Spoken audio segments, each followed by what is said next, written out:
gw'omuliro ku sayidi ez'eno mukwano gwange. Kachangajje n'omuhoozi aziwakula muganda wange.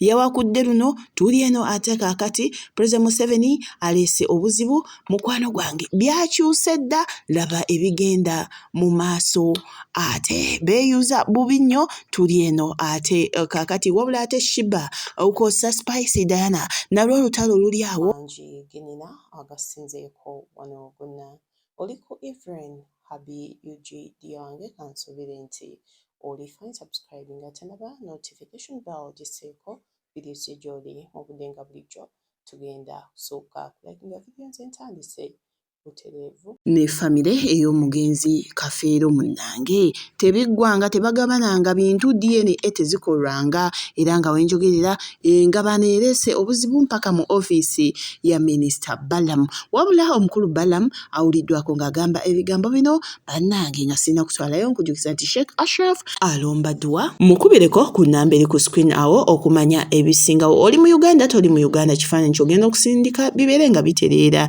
ennamba gyeyambise okumanya ebisinga. Nkugambye ebyenfuna bifuuka ebyenfuna naddala nga nnyini byavuddewo anti munnange ensonga teziggwanga tuli mu ofiisi eya Minisita Balaam kati nnyo tugende mugasinzeeko wano.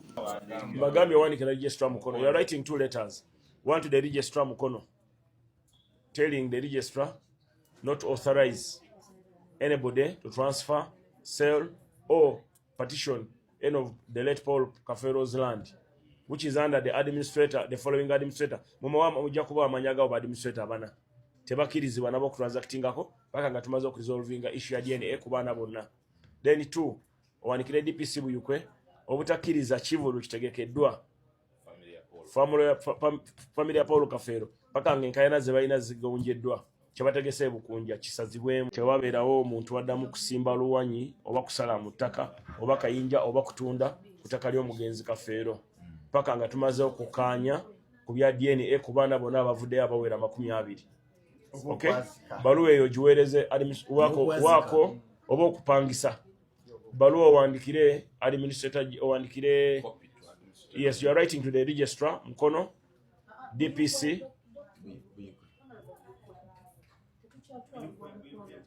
it's okay. Wandikira DPC we Buyukwe owandikire kati Buyukwe erina land office Elianda Mukono. Mbagambye wandikira registrar Mukono. You are writing 2 letters. Bw'atyo Minisita Balaam bw'awuliddwako ng'agamba ku sayidi ezeyo ate mugamba Shiba teyaviiriddeyo bubi Spicy Diana abaddeeyo ng'aliko ensonga ez'enjawulo z'ayogerako bw'atyo ku luno yamwatudde n'erinnya n'amutegeeza namukwaya. Tugende. Big up to you, Winnie Nwaj, by the way. I was recently talking to Winnie. We met at Bad Black's wedding. And she's asking me, what's the issue with you and Spice Diana? And I like that. And that's why I love Winnie. She's like, nagezaako bambi nga njagala kutegeera wambayite wambatuuze ne mugamba nze naye wandituyise because I also want to understand what's the issue. Have you ever been there when, honestly speaking, it's them against you, but then it's not you against them? That's my story. I'm never against anybody. So I told Winnie, listen, nange njagala kumanya kubanga nange simanyi kizibu. So when it comes to funds, and she mentioned, she's like, maybe the funds fuel this. But then again, if it's the funds fueling this, why are you going on interviews saying bullshit about the artist? Let the funds fuel it, and because you can't control funds. Bagenda kola kye baagala boba fans shibaholics lwaki balaba bye siraba nze sibeera ku simu yange. I don't have TikTok on my applications. No, I don't. It's a business to me. I'm not obsessed with scrolling around. I don't want to omutwe gwange sagala gujjuza bintu bitali binkwata ng'ebintu bisinga ebingi tebinkwatako. I have things to think about. I have a 1-year-old. I have a career. I don't want to fill my head with things that are none of my business. Now, fans, how you control fans is you let go of their artist. You don't disrespect their artist. You don't talk ill about their artist. Because the city could TikTok, siraba TV, siraba mawulire ne bo babiraba.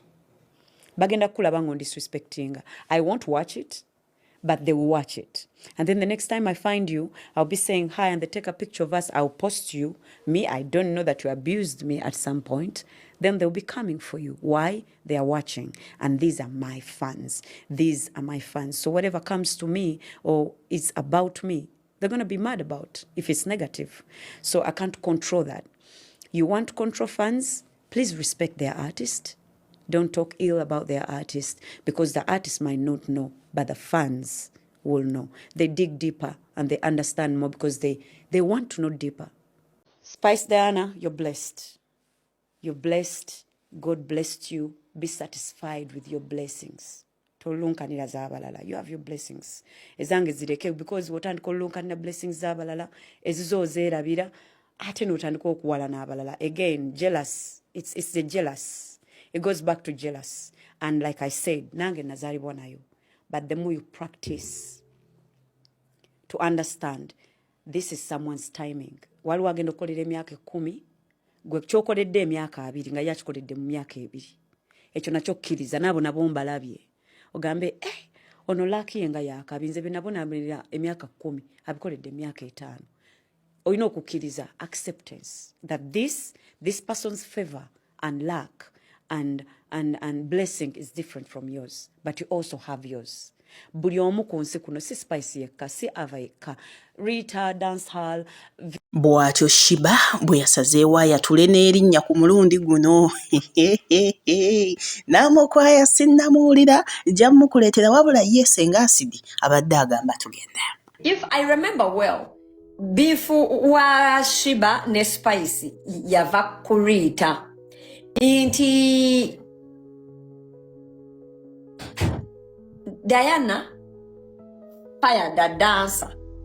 The dancer went and insulted Diana on the internet. Diana reported the case and they arrested the dancer. Shiba mukamanyiro n'agenda najjayo dancer. Era Shiba yempala naye gwe ya jino. Yajayo chaliwe. Teyali chaliwe. Yali muzinyi wo lyobadde ki kati nze nga ngoba osigalo wange gwe ngo munonya mbu ngo muwo mulimu. Nkute omuzinyi wange abadde anzinira. My employer. Mufirinze for reasons known between me and her. Ageze ku internet atandise okunvuma okumpeebula.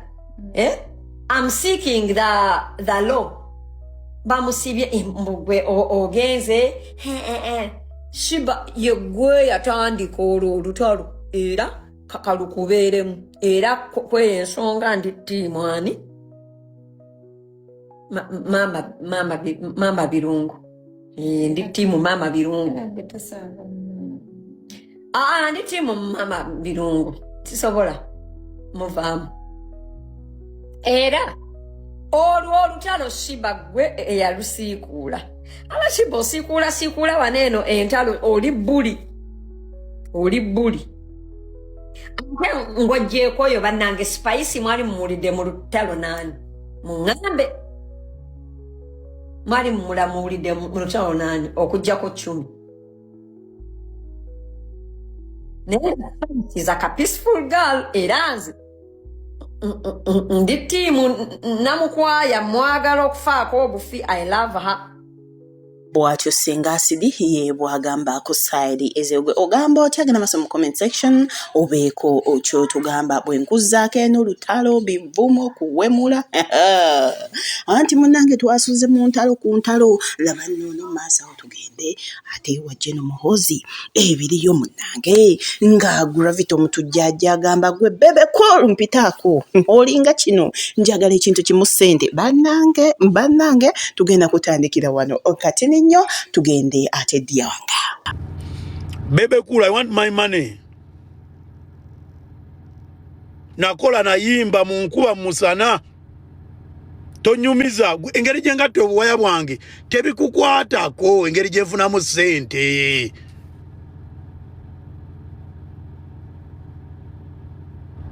Bw'ati wazimba ennyumba ekukwatirako wa?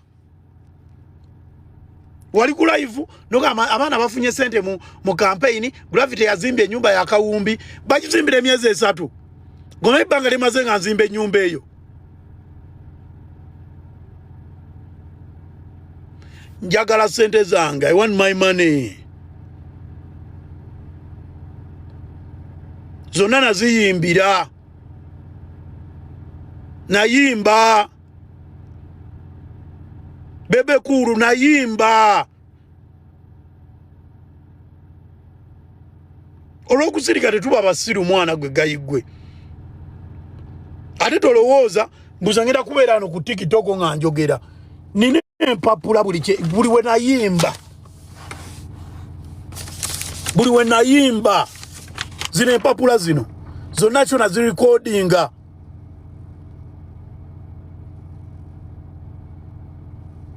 nayimba bebe kuru nayimba omanze nagende wa secretary general nampaayo ebyo byange gwe manyi namugamba ki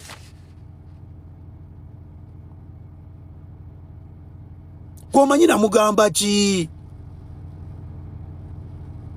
sente zange z'okuyimba zijiramu wane secretary general zijiramu wane ne secretariat zijiramu wane president Museveni oli mubbi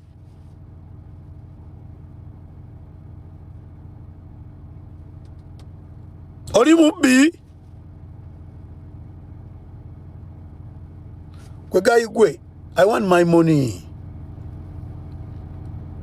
njala sente zange nayimba nga gagombera mabega okuba nduulu bakube ne obalalale ze wayimba tuzibalira ku ngalo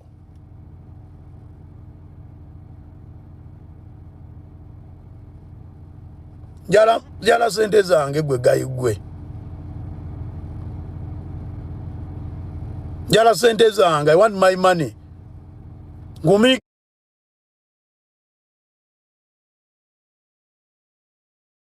ngumikirije ani yakugambye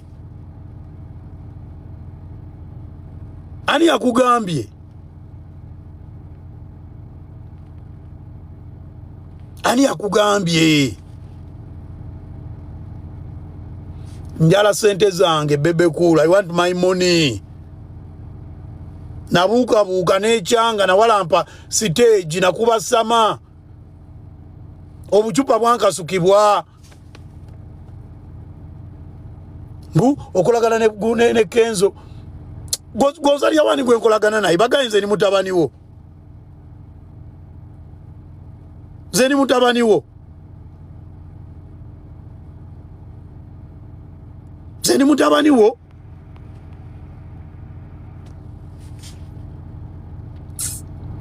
ni mutabani wo bugoyina kumbuli abani benkolagana nabo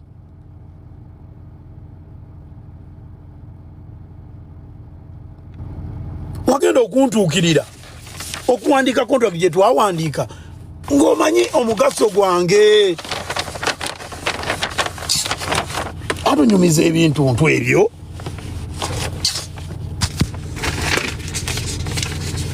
ng'omanyi omugaso gwange omanyi impact yange kanze tongamba ebyo bintu byo unawulidde bakuwadde sente wawulidde lete empapula nemwe ani bagamba sente baziga bafa bwe batyo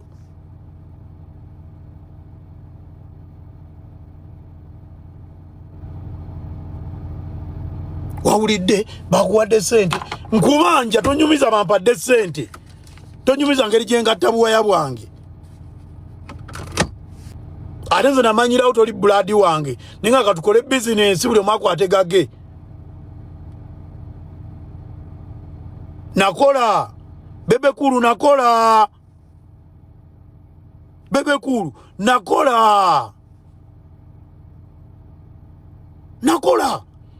omulimu gwange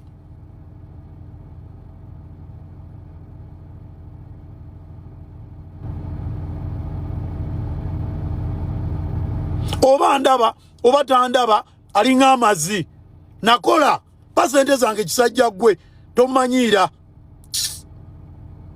pasente zange I want my money pasente zange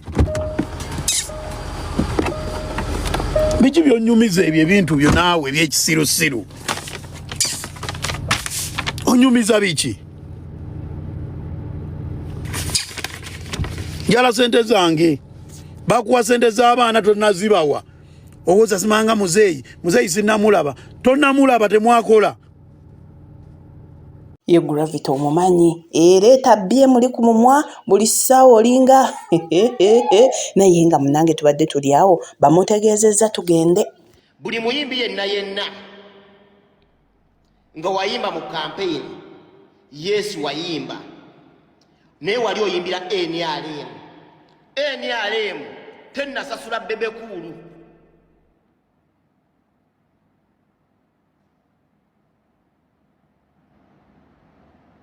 nkiddamu buli muyimbi yenna mwe mwagala bebekulu akwate ennyumba yagitunda abasasule siwe kigenda okuba namwe ne NRM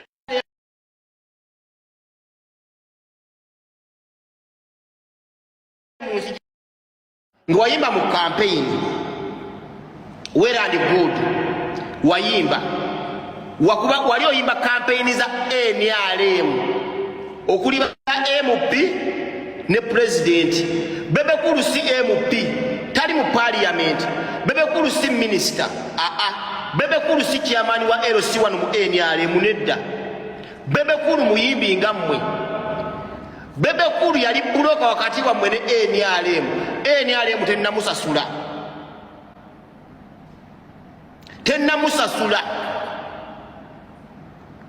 tennamusasula NRM muve mu statement mugambe nti bebekulu bamusasula tujja bonna bajja kubanja NRM muveeyo mukole statement mugambe nti bebekulu mwamuwadde ssente olwo abayimbi babanje ne bebekulu tebannamuwa ssente obanja NRM naye nga bebekulu ye yakukozesa bebekulu alina kusooka kufuna ssente kuva mu NRM bebekulu alina kusooka kufuna ssente okuva mu NRM bebekulu tali si MP bebekulu si MP mu parliament ya Uganda nti ali ku kibiina kya NRM nedda bebekulu si minister buli muyimbi yenna kituufu muli mu kubanja ne mubanja NRM nammwe mulinga abaagala nnyo divide and rule lwaki woba okimanya omuntu yakola ne bebekulu lwaki omuyita mu nkukutu ate bebekulu wajja okukubanja n'omugamba we twamuwadde ssente omuntu gwe wadde ssente ezize alina omuteeka ku lisiti ya bebekulu lwaki oba okikola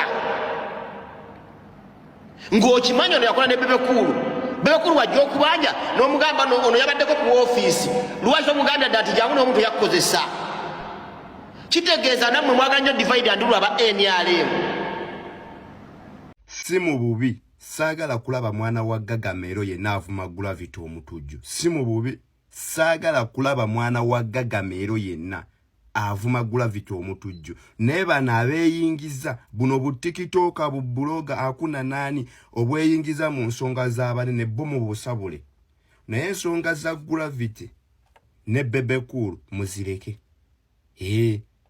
okategeera oli yakola oli yamuwa omulimu oli ayina empapula eziraga nti yakola era twamulaba nga akola n'oli yamusuubiza okumusasula era tebannaba kumuwa ssente okategeera sabana ba bebekulu oba abana ba Gagamero tulekerawo okuvuma gundi gravity omutujju era temumunenya jasi tuvume bano bantu n'abakulu ate gravity akkiriza nti bebekulu ajja kumuwa ssente okategeera bebekulu musajja si muyaaye si musajja mufere si musajja mulyaza amaanyi era tuzze tubirabako oba onfuna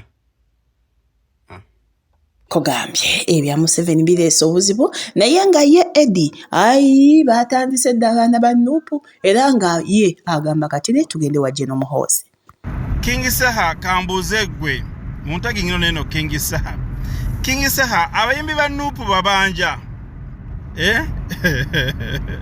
abayimbi ba Nuupu abayimba mu campaign Fik Fameika omukunja tasera Palaso n'abalala abaana buli yayimba mu campaign bannange babanja oba tebabanja twagala kumanya kubanga eno kitokota. This way it's boiling. Abana balumye jiko wabuyu gravity agabi wakwatira ku bebe kulu. Anage wabuyu alumye jika agabi ayagala sente awerekeddwako no w'omuggo butcherman. Awan butcherman. Ogambye awo baba batandise. Edi bwagamba ku side eziyuka kati wina ali eno naye bannange naye ate mugamba jeno muhoozi taziguddemu bubi nnyo. Sika akatebe tuula kubanga kyo kika ku mulundi guno ye bannange. Ulira bino tugende. Nze ate wati nkudde mulalu nze ndi mulalu. Ekyo kikweze ndi mulalu katulabise ku lw'eggwanga tojja kutumanyira nga n'amagezi tulina gwe kisajja gwe. Ekyo kigambye buli kimu wakikola era kyakulema. Kati tugenze mu maaso. Wayagadde enkuumu si bwe kiri nti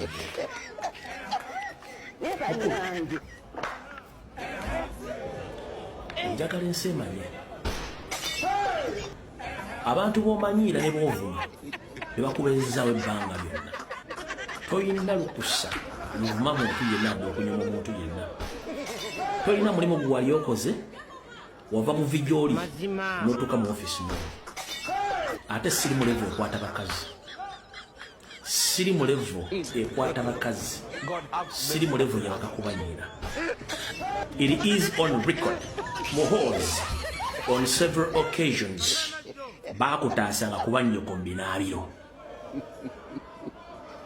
On several occasions baakutaasanga kuba nnyoko mbinaabiro ng'oyagala kubeegadanga. Kati mukulu jangu mpola. Okitegedde? Jangu mpola. Nja kulabisa. Goboza ntubatya ezo uniform zammwe ze mwambala eziringa uniform za amasomero. On several occasions baakukwatanga bukwaso okutaasa kuba nnyoko ng'oyagala bakwata. So muze gwavadda gwa lukwata gyeta singers. Ompulidde buli? Kati ensi njagala emanye kino. Omukulu. During the time when you are the so-called grandpa or grandparent of yours, the late Amos Kaguta. During the time when he was still around in Rach 2, you used to remember what Mosaic Amos Kaguta did to you after finding out what I'm going to tell the public, so the public should know. You used to climb the young cows in Rach 2. Amos Kaguta caught him ready-handed. He caned you several occasions and reported to your father, Museveni.